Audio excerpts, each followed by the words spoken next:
Hello everybody, so I'm just going to show you about how to get started with visual coding and how to use the Google Inspect tool. Obviously I started off this way. I started off learning how to code through this method, and for me I found it a lot easier than reading the guides. So let's get started. What I've done is I've just gone onto Squarespace and I've literally just added a very basic template. I haven't added any information. This is what they give you to start off with. So I'm just going to show you how you can start using this tool and how you can start implementing it in your own website. And it doesn't have to only just be Squarespace. It can be a WordPress website, it can be any other website as well. But it just gives you a good platform to obviously start testing code and start writing it yourself and just having a little play around with it. It's not going to hurt. So let's get sorted. So what I'm going to do is I'm just going to expand the screen so you can see the whole website here. So to get started, if I wanted to change anything on this site, Squarespace does have a style editor which you can change colour schemes, but it's a site-wide change. So what happens is when you change a colour within Squarespace, it will change, say like I'm changing this button here, it will then change all of the buttons within the site. So if I wanted to then change this button particularly for this page, a page specific, or the footer or some text or anything that sort of thing, I would need to use some custom CSS coding. So what I'm going to do is just hover over this button and I'm going to right click and inspect, and you'll see this little screen pops up from doing so. Right, so within this looks a bit gobbledygook to start with. I'm going to pop this down actually. I'm going to change the side of this so we can see what we're doing. Okay, so this button particularly, what we need to first start doing is find the string that this button relates to. Now you see as I'm moving up and down on the left side here, it highlights over on the right. So where that highlights is where this string relates to. So you can see here that's the wrapper for that whole section there. That sustainability starts with you and the button. If I wanted to just do sustainability, you see this P here, this HTML code in here. That would then, whatever I'm changing within this, would change the sustainability section. Now, this Google Inspect tool, although you can change bits and pieces on here, it doesn't affect the live site. So this is just literally just to play around with. I'll show you how to obviously implement it within the live site as well. So I want to say change the font family of this sustainability. I don't want it italic. So I'd go down here. Once I've clicked on sustainability, you'll see down here it's then got your string, and this is your CSS string. So this is the desk wrapper with a P for paragraph style. And then you can see as you scroll down, it's got different inheriting factors on it. What we really need to worry about is this one at the moment. Once you start playing around with it, you'll start to get a feel of what ones you need to change and what ones you don't. Just a quick guide is the ones underlined, they're not following them rules. It means that a rule is actually overriding that. And also the ones that are greyed out, it's not referencing either. So it's just these ones that are in bold text. So font family, I want to change this. At the moment it's showing as Adobe Garamond Pro. If I wanted to change this to Arial, you'll see how it changes over here. Now I can disable that and re-enable it. Again, if I disable it, it will cross it out, and then this font up here will overtake it. So let's cross that out and let's change this one here. So we only really need one font family for this. Obviously with anything like this, it's best to put sans serif after, just in case it doesn't pick up on the Arial straight off. It will then go to the sans serif. Oh, I forgot to come in that.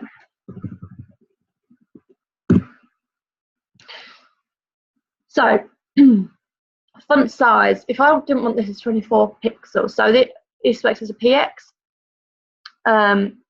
You can also get EM, PT, it just depends on what your preference is. So 24px, say I wanted to enlarge this, I can change this, make it bigger. Text transform, if you come out of that and you delete what's currently within these sections, you will see it provides you with a drop down. Now these are all the options that you can actually choose. Obviously I don't use this sort of side of things because I know to enter a lowercase and uppercase and all that sort of thing. But if you're new to this, it's a great little feature that will allow you to see all the things that are actually possible and all the things that you can actually use within that string. So I want to make all of this uppercase. So I'm just going to click that and it will make it uppercase for you. Font weight, this is just how bold you want it to be. So I could put this up to 700 and it will bold that. At the moment, this is showing as italic. So again, I don't want it italic. Let's put it to normal. And if I wanted to change the color, so the color here, I will change this to, it has got options here for text, but I always recommend using hex codes. If you wanted to use text, you can use text, but it'll be a standard blue.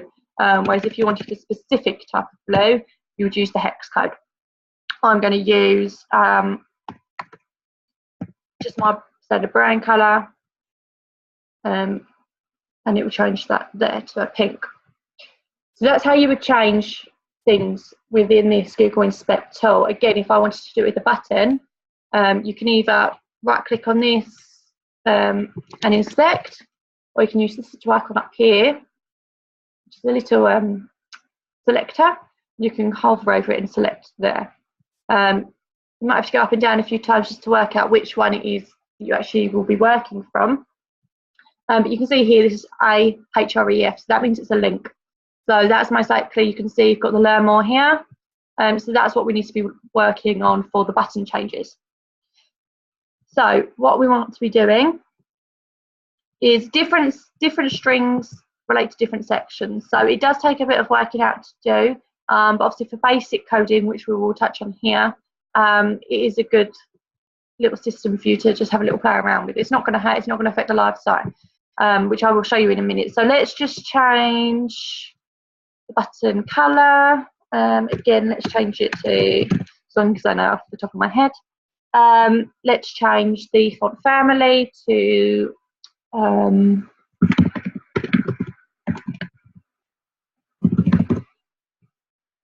Franklin. Let's change this to italic, and then we can lower the font size. So, look on, by lowering the font size, it will lower the button size as well. So just keep that in mind. Obviously, you can adjust the padding on the button here.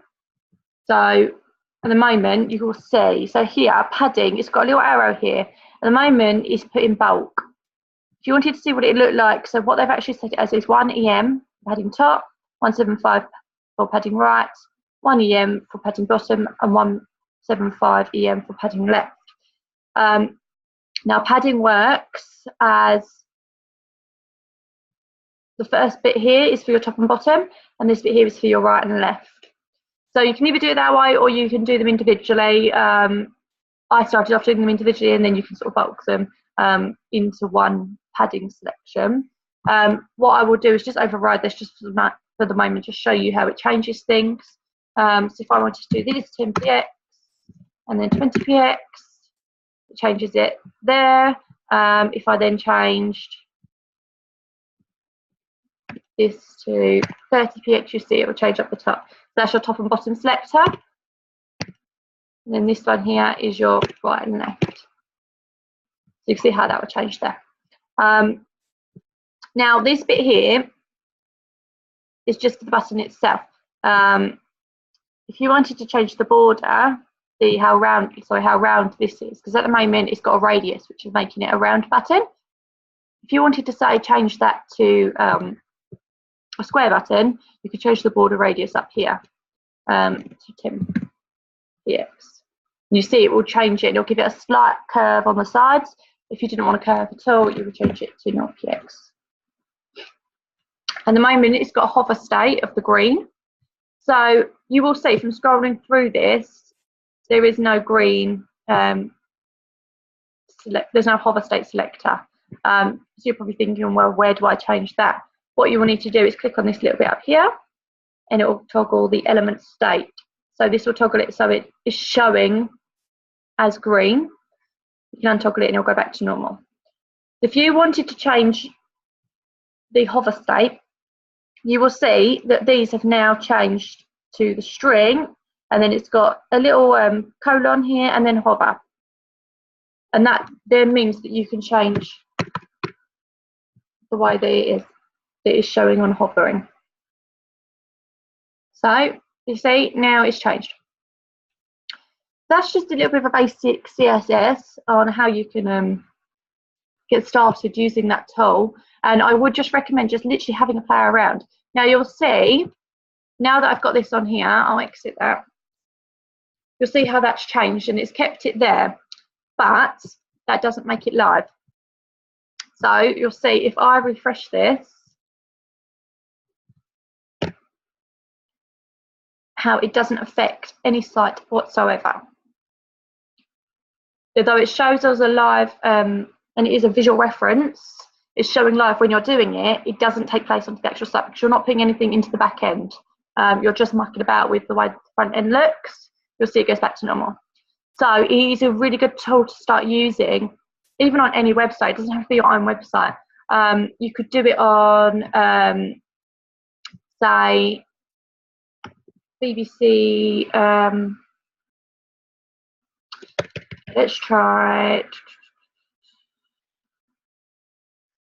okay, let's just try Squarespace.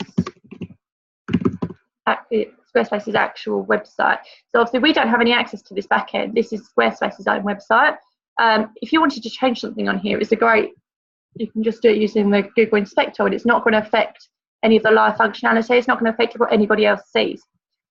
So again, let's inspect this.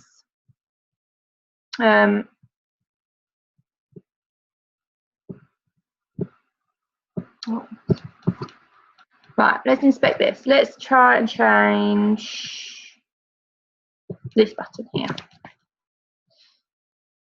So we'll inspect the button. You can see here they've got their colours of the button. They've got their button styling.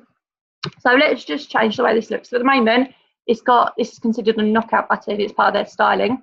So it's got a black line around it. So let's change this. Again, I'll do my brand colours because it's the only one I know by my heart.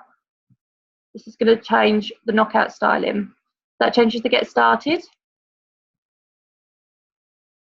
If we wanted to then change the border colour, we can change it here. Again, you can also go in up here and choose colour if you're not sure of the hex colour you want. So let's just change it to a red, and it will change it there. We will change the font family to Plato. We can change the text transform. So transform is how you're transforming the text. So we'll do lowercase, and it changes it all to lowercase. So it's just about playing around with all different sort of things. We can change the paragraph text on this. So it's showing at 700 font weight. And you see it will change it there. So what I would recommend is actually going through any different website, any website that you land on. You can just sort of start up and play around with. So you can see that the changes where you've made, because we've done it under certain strings, which I won't go into now because that's a whole course in itself. But you will see that it's changed the rest of them. So by using a string of P, which is your paragraph string, it's affecting all of the strings on the site. If you wanted to just specify a particular string, we would then find the block ID and we'd go through that way. But I don't want to get into that now because it does take a lot of time to do, and that's the whole course on itself. So just quickly, what we can do is when we want to make this live, to implement it, whether you're using Squarespace or WordPress, you'll pop it within the custom CSS folders that you've got within that website platform. I will show you with Squarespace at the moment, just so you get an idea. Obviously, if you're using WordPress, you'll need to find out where that is at your own end. Let's just drop this down this 30 minutes so we can see again. So what I'm going to do is I'm going to make these changes go live for this button. So we'll just quickly pop this in. So this is my string. I'm going to copy this. I'm going to put it open and closed. And then whatever I want to change, I am going to start popping in. So let's just change, let's just highlight this a minute. Pop this within our custom CSS.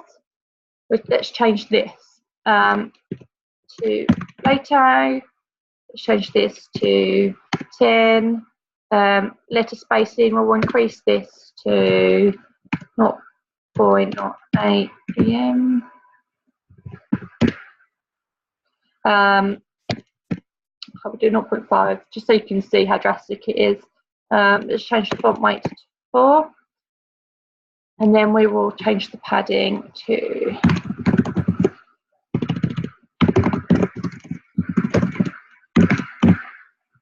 now, you see the padding hasn't changed. So if the padding doesn't change, what you'll need to do is put an important tag next to it.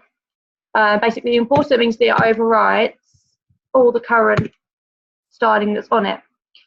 So if you had something on here and it already had padding on it and it was already implemented and it's not changing when you make the change, if you pop an important tag on, that will make this one the most important styling. So it will overwrite what's currently within the system. You don't necessarily need to do it for all of it, but if you do find that you'll come across that, then just put an important tag in and it should help. Let's just change the sustainability. Now, your open and close tags are very important because that's going to take place in all of this. So this is going to take the whole string and all the styling within that string. If you don't pop that in, then it's not going to know what to target. So let's just do the description wrapper. Okay. Now let's change the start with you. So we'll just pop this arrow down here. I'm just going to change this string start with you. Let's copy this. And let's change.